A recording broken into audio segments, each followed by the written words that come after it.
How do you define a cult? A lot of people think a group is a cult if they teach weird things.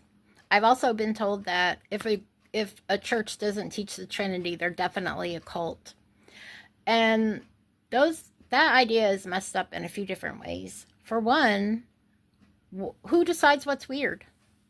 I mean, that's a totally subjective thing.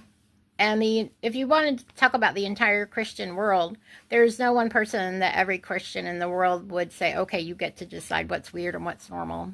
And when you think about it, to a Hindu, the idea of Jesus walking on water and coming back from the dead and being born of a virgin is really weird. And to a Christian, having a god named Ganesh who has the head of an elephant is really weird.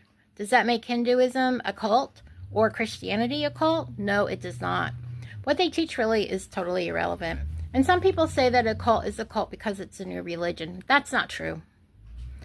They say every religion was a cult until it got a certain amount. Oh, that's just factually not true. But it's something people love to say. I don't know why.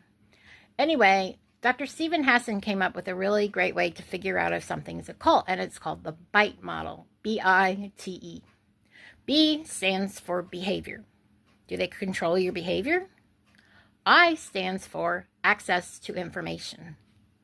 There's so many groups that are not allowed to just Google the name of the group they belong to. That's against the rules because they're going to find out the truth about it. But they don't frame it as finding out the truth. They frame it as seeing what the haters have to say. But the so-called haters have facts to back up everything they say. And then they control your thoughts.